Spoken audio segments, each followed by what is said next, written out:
Well, what's up, everybody? Today I'm making a baked potato. Very, very easy. Very, very easy thing to do. And I'm actually going to do it in my air fryer. You can put this in an oven on 400 for about an hour. In the air fryer, it only takes 40 minutes. And what I normally do, after 20 minutes, I'll turn it over to allow it to finish cooking. It's going to be a loaded baked potato. I have cheese, bacon, green onion, and sour cream in it, which I'll show once I get this completed. But the first thing I want to do is go ahead and clean it. Cleaning is extremely important because potatoes are tubers, which means they grow in the dirt underneath the ground. It's not something that sprouts out from the ground like lettuce or greens or something like that. They're all in the ground. So it's very important that you take the time and wash. This is a vegetable brush. Sometimes I use this, depends on how I'm feeling. It'll make a difference. You just want to scrub all that dirt off.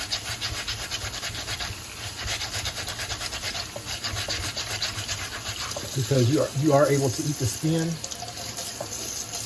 if you choose to. And even if you don't eat the skin, you're still going to be serving it with your food, so you want to make sure that the potato is clean.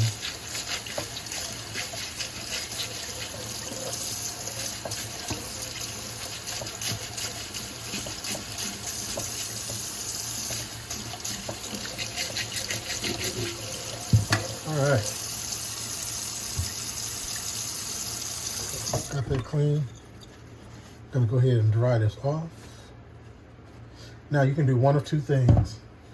You can wrap this in some aluminum foil if you like and put it in an oven, or you can, what it'll do is it'll steam the potato, or you can leave it as it is and put some salt on it, which is what I'm gonna do, and then put it inside your oven naked like that. What that does is it gives you a crispier skin. There's the salt.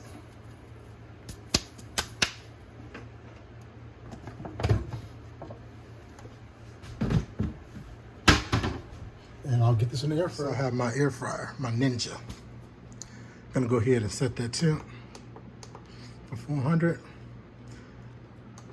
And for 20 minutes, we're gonna get my potato in there.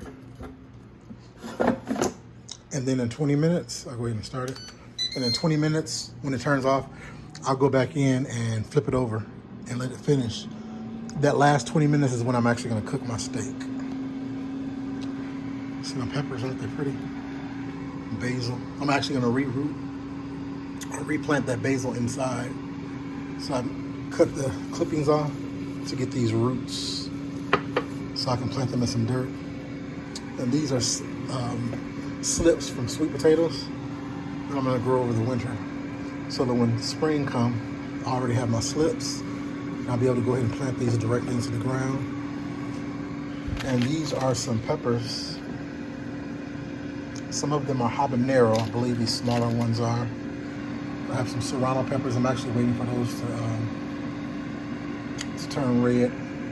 Bell pepper, orange, waiting for that one to turn orange and ripen up as well.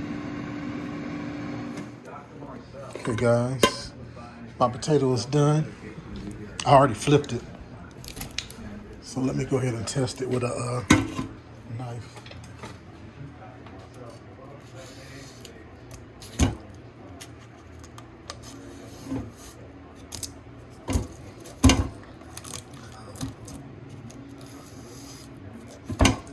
So it's done. I'm gonna let it rest for a few minutes and then I'll go ahead and dress it up. All right guys, so I'm back. My steak has came to room temperature. I took it out the refrigerator.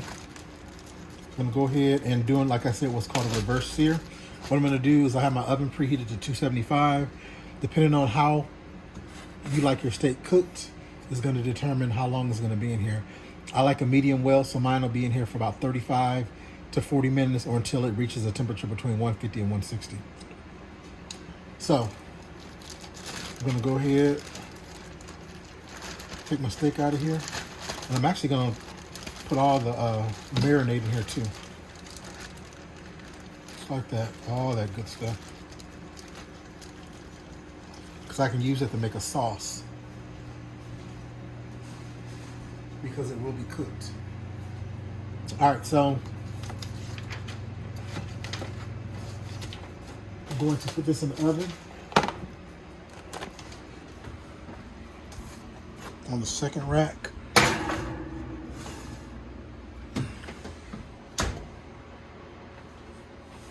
And I'm going to set the timer to 35 minutes. And then check it after 35 minutes. I already have my butter, my rosemary, and my garlic in my pan. I usually get my rosemary and I freeze it fresh. It was green until it hit the air, then it turned black, but it's still good. So what I'll do when I get finished, get the pan really hot, and then do the sear in here, and then add the butter, garlic, and all that stuff to it, and baste it with the spoon. So we'll be back in about 30 minutes. All right, guys. So my baked potato is ready.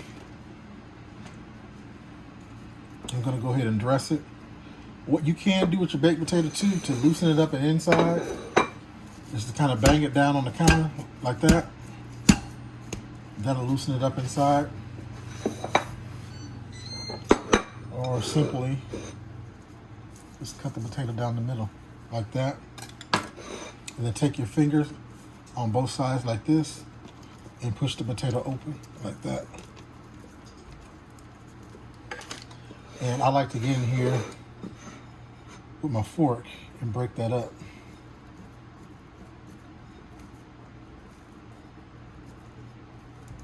All the way to the skin.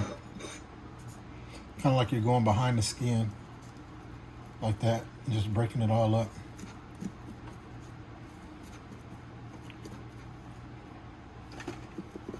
Look at how beautiful it is and hot. I have my butter. This is about 2 tablespoons that I've divided into 4 pieces.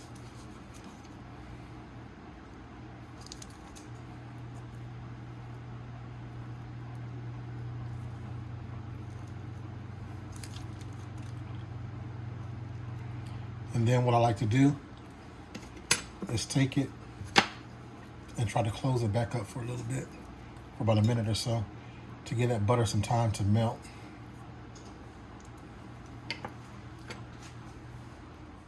All right, so a couple minutes have passed. All my butter's melted.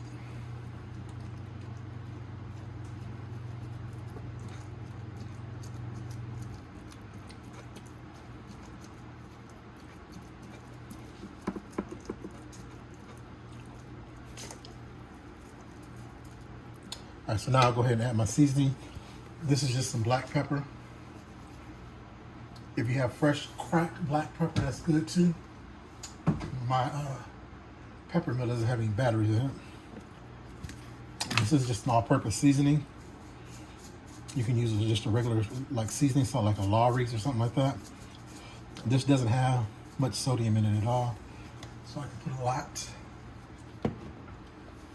And then I usually will take that and mix it all together so that my potato is seasoned thoroughly.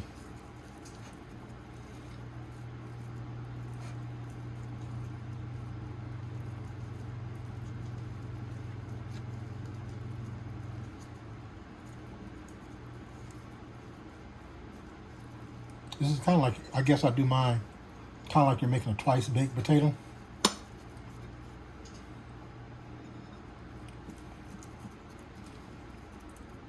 All right. Sprinkle just a little salt.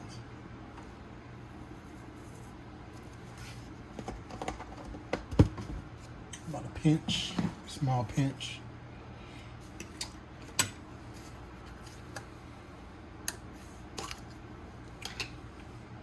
I'm gonna go ahead and add my cheese. This is just some triple cheddar shredded cheese.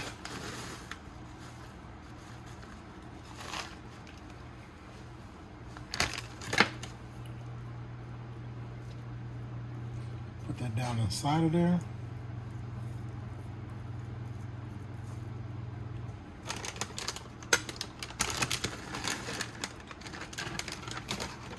Oh, this is gonna be loaded. So what I'm gonna do is throw this in the microwave for a couple minutes to get this cheese melted, and I'll be back. Right, so I'm back. That's done. I'm gonna go ahead and sprinkle some of my bacon on top, not all of it.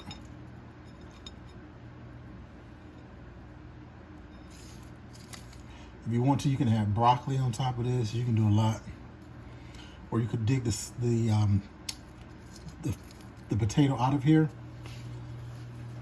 and do just like I did. Mix it up like you're doing mashed potatoes, and then put it back inside the potato shell and put it in the oven and bake it until it's crispy. All right, so the next thing I'm going to go ahead and do is add sour cream.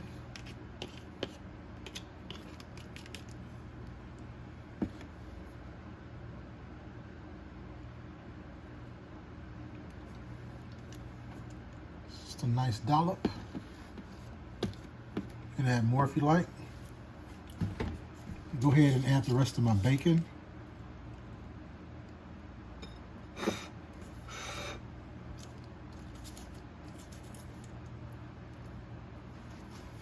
And then add my green onion. This is some fresh green onions from out my garden.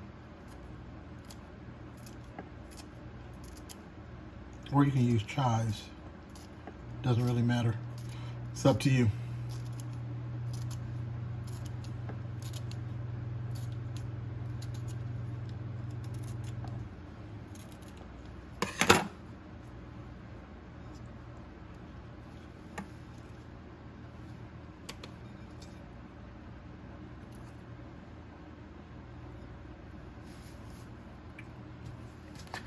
And top it with just a sprinkle more of seasoning.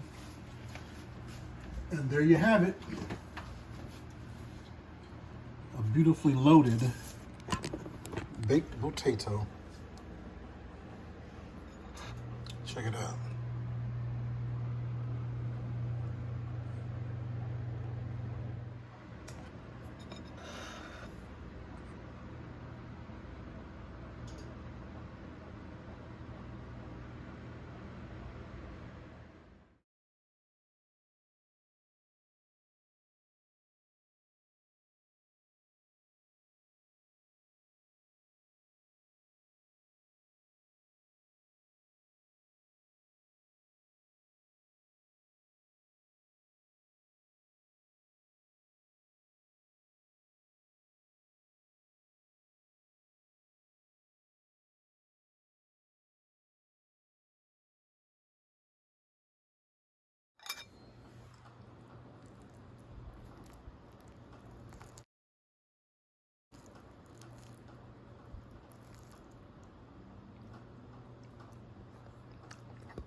Y'all, this potato is so good.